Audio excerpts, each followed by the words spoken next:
do. Hi guys, I know I look a hot mess. I just washed my hair. But hey, if you are new here, my name is Yvonda and I'd like to welcome you to the Happy Hill Homestead. So, this is a story time while I detangle my hair and I'm going to twist it. I've been meaning to make this video for a while because a lot of people asked me about it. I asked you guys if y'all wanted a story time.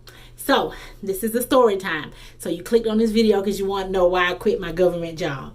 Okay, so, anyways, I just washed my hair. I just came outside taking care of the chickens. So, I gotta get ready to lay down in a little bit because I have work tonight. I work overnight now in the emergency room. I'm an ER nurse. So, anyways, I worked for the VA for almost 6 years in primary care. I was a women's health nurse and I was a preceptor, and sometimes I worked in the lab, kind of all over. I started out really loving it. I thought that I would retire with the VA. However, that did not go as planned. My number one reason for leaving the VA was my mental sanity. My mental health started to take a toll. I became very overwhelmed. I was stressed every day. I know if you follow me over on Instagram, you may have seen some of my stories. And some people have DM'd me. I thank you so much. Peggy was one of them. And I had another young lady, I think her name is Rosa. A couple people DM me over on Instagram just to check on me. I really do appreciate that. I appreciate you guys. You guys are awesome. This is like a family, you know, Happy Hill Homestead family, my MVP squad. So I really do appreciate you guys for that. That means so much to me. You just don't know. For checking on me. I know that Emeka and so many people have reached out to me. So anyways, my mental health.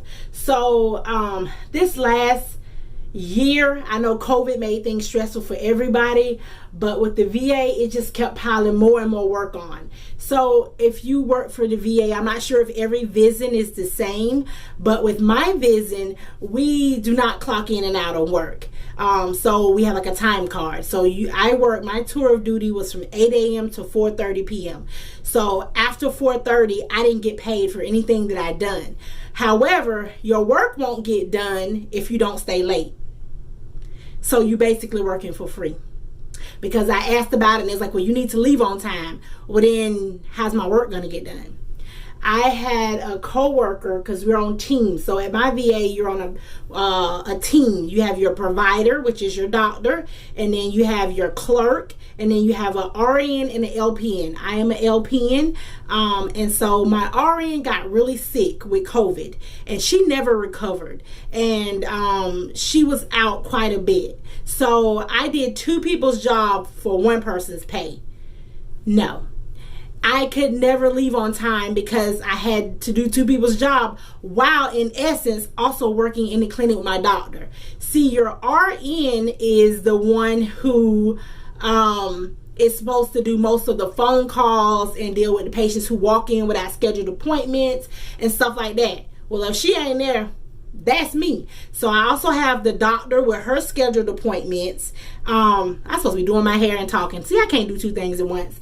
But anyways, I'm supposed to be talking. I'm supposed to be working with the doctor, checking in her patients and stuff like that. But then I also have, when she's not there, I have our clerks transferring phone calls because patients want to talk to a nurse.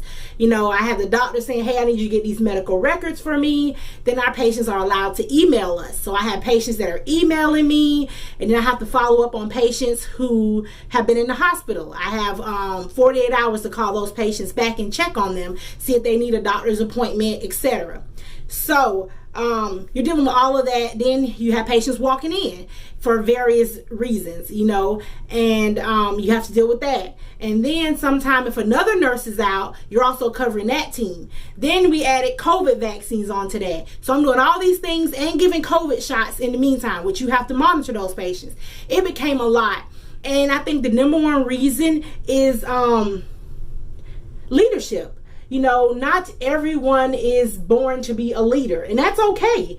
You know, not everyone is made to be in charge, because you have to know how to build up people's morale and keep people, your employees, happy, as well as run an effective clinic. And when you just keep dumping and dumping more and more on people, they become stressed. And I was crying in my office some days. You know, I'm very happy, bubbly person. My patients love that about me. I have great morale with my patients because I try to let them see that. But then some patients be like, what's the matter? You're not your old happy self like always. People could tell. I would get off work. You know, I would stay to about 5:30, 5:15. You know, sometimes I would stay even 5:45. Get home, I would sit in my car for an hour before I came in the house. My family would come, knock on my window, you okay, what's going on? I didn't want to take that stress into my house. I knew at that point I had to do something, because I was going to have a nervous breakdown. I was going to lose my mind.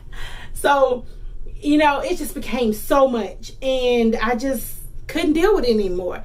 It had nothing to do with patients. I absolutely love the veteran population. I love taking care of them. They are a unique population to take care of because you deal with the whole person. You know, they do unfortunately have some mental health issues, a lot of veterans, due to things that they have been exposed to while in the military. And I completely understand that. And so this here is my favorite leave-in conditioner. Oh, this was my shampoo. This is the only shampoo that doesn't tangle up a girl's hair. My Pantene 2-in-1. But anyways, so I missed some of my coworkers who have become more like family and really good friends. If it wasn't for, you know, the VA, I would have never precepted to Shara, and I never met her, and I wouldn't have my goddaughters and 2 of my goddaughters, and I'm grateful for that. I'm grateful for things that I've learned, you know, and now I know how, because veterans are everywhere, so I know how to deal with that population when they come into the emergency room. I can help other nurses be like, no, don't do this or don't do that, because they may have PTSD, they may be severely claustrophobic and not wanting to tell you. I can just tell by all of my training. So I'm grateful for that. I would definitely, I miss my coworkers. I don't miss all the other stuff. That's for sure. So, that part. But those are the main reasons. Going to the VA, everyone knows you're not going to make equivalent to what you make on the private sector in the civilian world. So, I lost money. But I was there for the retirement portion. At some point in my life, who knows, I may go back. You know, it just won't be in primary care. I think that primary care just became too much for me. I never wanted to be like in an office setting, be an office nurse. I only went to the VA because I tore my rotator cuff. I used to work in rehab medicine at a rehab hospital. That I loved. I worked primarily with stroke patients. I was the hospital's first certified stroke nurse. And that I loved. But like I say, I tore my rotator cuff. So I was like, I'm gonna go to an office job. And so that's what I did. I'm grateful. I'm very thankful for my time with the VA. However, it just was time to move on. And sometimes you have to recognize that, and that's okay. It's sad. I was very sad. This was a very hard decision. I did not come to it lightly, but it was something that needed to be done. And I'm okay with my decision. I do miss my coworkers, some of my really good friends, but you were friends outside of the VA. We may have met at the VA, but we became friends outside of that. So I still keep in contact with them and stuff like that. But if you guys have any other questions, if I didn't address something to, you know, or whatever, then leave it down in the comments below and I'll try to answer any other questions you guys may have. I ain't got my glasses on, so you know a girl can't see, but that's okay.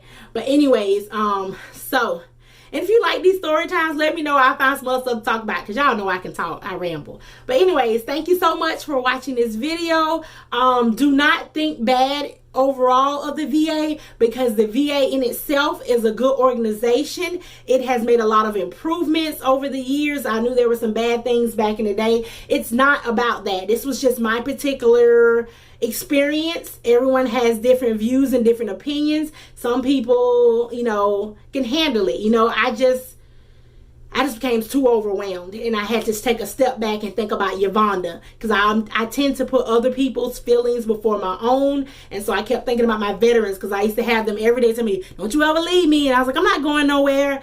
But then, you know, I feel bad I left some of them. I grew to love my patients. I absolutely did. I had great relationships with them. And, you know, so I just pray. I keep them and their family in my prayers. I pray they continue to do well with the people who are caring for them. I worked with an excellent provider. I absolutely loved her. And, you know, and me and her are still friends. And that's hair or whatever. But anyways, I'm going to end out this video. If you enjoyed it, I'm looking for the trash, please give it a big old thumbs up. If you want more story times, then let a girl know, and we can talk about something. But I'm going to finish my hair. So I'm going to show you my products. I showed you my leave-in conditioner. I love this stuff. I showed you my shampoo that I use. Best shampoo if your hair get tangled easily. I love this stuff. This is the curl stuff I put on. I usually do that when I'm scratching up my curls. And then this is the gel that I use. And then I have this comb. Gotta have wide tooth comb because the girl tender-headed. And then my brush. I love a paddle brush. Whatever. But anyways, thank you guys so much. And love you guys. Appreciate y'all. If you watch this video to the end, MVP Squad, go ahead and drop me a heart in the comments below. Let me know y'all still feel the love. And I will catch you guys in the next video. Bye. Thanks for stopping by the Happy Hill Homestead. Please like, comment down below, and share our channel and help our family grow.